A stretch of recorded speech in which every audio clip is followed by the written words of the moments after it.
Good morning. Good happy Friday, Miami Marlins fans. Tommy Stitt here, Mainline Marlins podcast and show.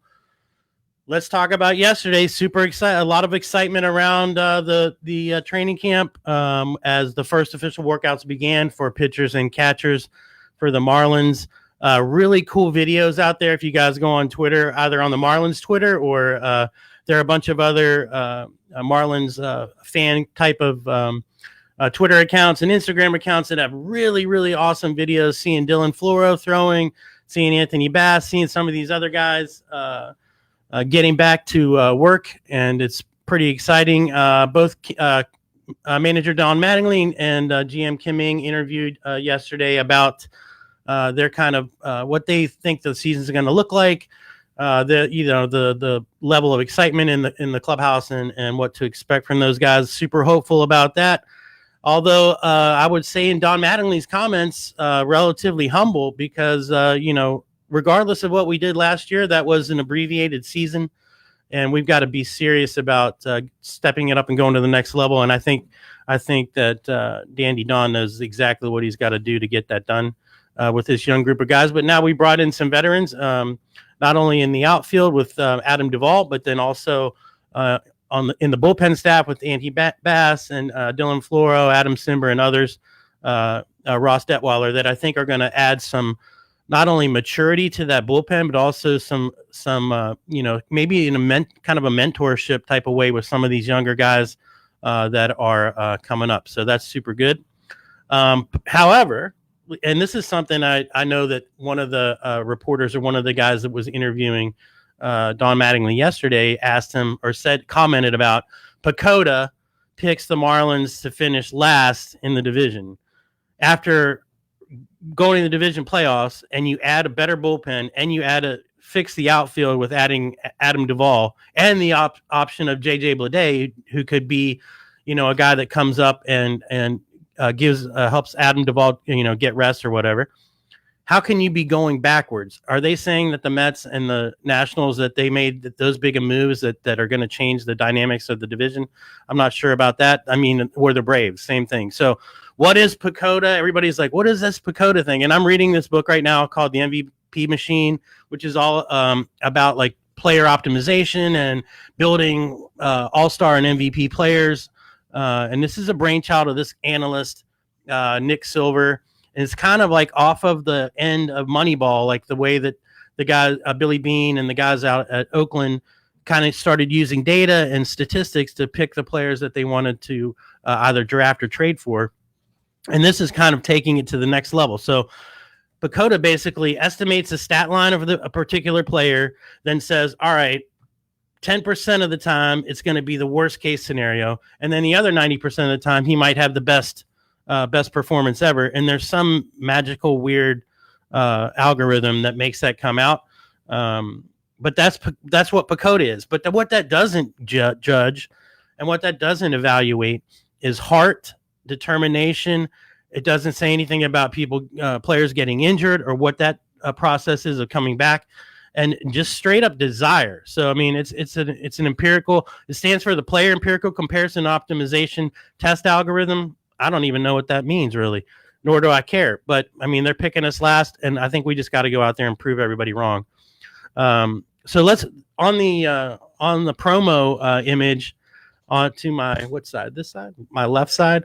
It's Sixto Sanchez. So the deal with Sixto, everybody wanted to know where he was. He didn't show up for training camp yesterday, but there were a couple other guys that didn't also.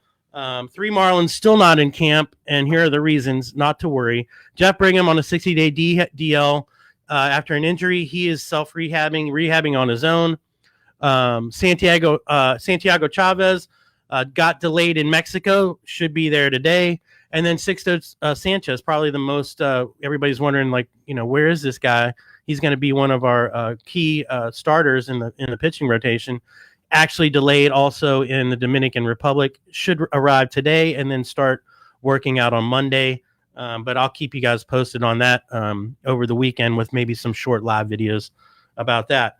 So what I want to do right now, and just to finish up the show and talk a little bit about what's going to happen next week, we're going to do another update on Monday 8:45, 9-ish, whenever that happens. Tuesday, we're hopefully going to be, I'll have Winker back in the studio, and we're going to be doing some interviews, and I'll hopefully be able to release who those interviews are going to be with on Monday. Whether or not I'm going to go through Marlins channels, or I'm going to go on my own to do some other stuff, which is cool.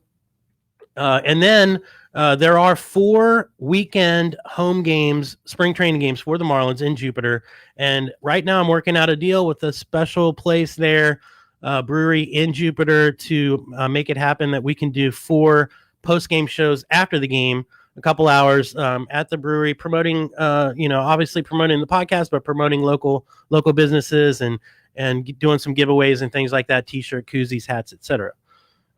So to close this whole thing out, I'm going to put out my what my projected starting lineup is and pitching rotation based on the trades and the signings that we've had so far. And then we'll just see how that evolves over the next couple weeks. So here we go. Starting in left field, Corey Dickerson. Starting at center, Starling Marte. First base, Jesus Aguilar. Batting fourth, third baseman, probably my favorite player, Brian Anderson. Now, here's where the rift is going to come in. Right field, now that we've added Adam Duvall, he starts there in right, batting fifth. Batting sixth, Miguel Rojas at shortstop. Second base, man, I have a feeling it's going to be Jazz Chisholm, but Birdie can compete for that job as well. And then catcher, I've got, Jorge Alfaro, but then we also added Dominican NRI non-roster invitee Sandy Leon, and he looks like a beast. I mean, when I saw his picture, and I posted it on my Instagram and Twitter yesterday, the guy looked huge and totally ready to play. But Alfaro, in his defense, stayed in Miami, didn't go home for the offseason to try to get better and work with catcher coaches and things like that to improve his game. So you can't count that guy out either, but he's going to have to improve greatly to secure a roster spot. And then let's just go down with the starting rotation, and I'm going to pretend like we have a 6-man rotation. However, I'm not sure that that's solidified as far as Don Mattingly goes, but it's something to experiment with and try and see how it works out. Obviously, Sandy Alcantara, Pablo Lopez, Eleazar Hernandez, Sixto whenever he gets back from the DR. And then my 5 guys, Trevor Rogers, the only lefty in there. And then Nick Neidert would be my 6th guy. And I think the pitching competition for the rotation spots beyond the top 3-4 spots, those 5-6 spots are going to be up for grabs and pretty competitive. And then in the bullpen, we're looking good. Anthony Bassett, we just got from Toronto. Adam Simber from the Indians. Ross Detweiler from Chicago White Sox. Zach Pop, actually from Arizona. I screwed that up. I fact-checked myself. Not from Baltimore, although I saw him wearing a Bowie jersey, and that what's made me think that. And then Dylan Floro from the Dodgers. And then you got a couple other guys, Yimi Garcia, James Hoyt, Richard Blyer, Paul Campbell, and some other guys that we'll see how it works out. So back on Monday. Everybody, all Marlins Nation, have a great weekend, and we'll be back here 8:45 Monday with another update. Thanks.